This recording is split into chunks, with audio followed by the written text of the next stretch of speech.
opinion. Yeah, I agree, 100%. But let's go ahead and get into a new segment we're doing called Best Bets. And what we're going to be talking about is what we think are the best spreads this week. Me personally, I think that the Colts over the Jacksonville Jaguars only like a 3 point spread when I first seen this, or when I seen this today when I was doing my research. I think that's pretty easy to take.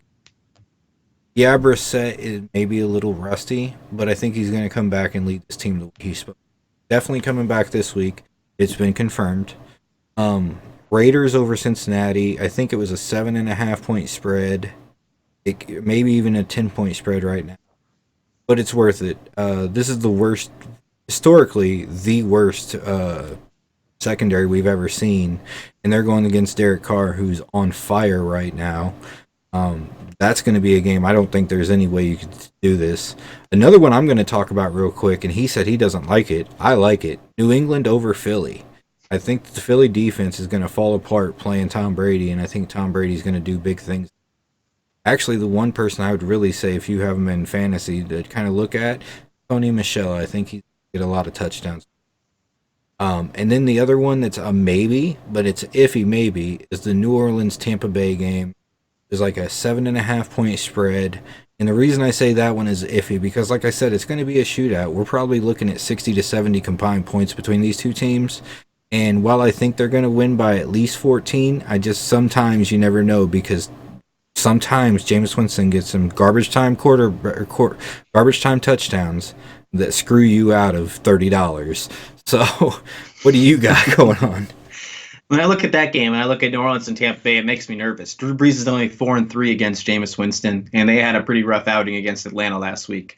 I think it'll be a shootout. I think we've seen a lot of points scored on that Tampa Bay offense, but 7.5 point spread might be a little too much for me. I'm staying away from that. When we talk about that New England and Philadelphia game, that's only a 3 point difference. It could go either way. It could go either way on this one. And that's why I'm a little nervous about this one, too. As I said, the last few matchups between these two teams have been decided by one possession. So that could either be a field goal or a touchdown. And so if you think Philly can win this game, then, yeah, take it. Take the spread because all they need to do is win by a point or lose by 2. So it's really interesting, these two. But I think that if I had to pick one, I would pick Philly for the spread. Like I would pick Philly against it for the upset. And see, I go for New England on that one because they're going to win by at least 10. Mm-hmm. Yeah. Yep. Because so we'll see what happens. Because they got exposed by the Ravens, like you said. Mm-hmm. Bill Belichick is such a notorious stickler for coming out of a bye week even stronger than he was the week going in. Yeah. I think that team's going to come out and win by. I think just historically, that's why.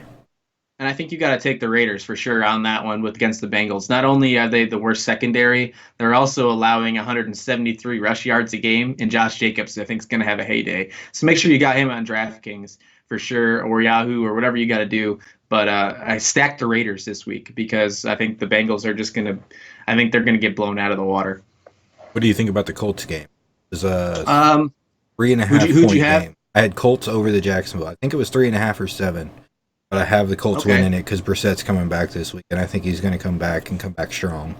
Well, it all depends on how Brissett plays. If he can play, if he's 100%, then yeah, I think that's a good call. But if we're talking about him as a game time decision again, and we're not sure, and you might want to stray away from it. Jacksonville hasn't been that great. However, we'll see what happens with Nick Foles too. So it'll be an interesting game as we move forward. Alrighty, so let's get into the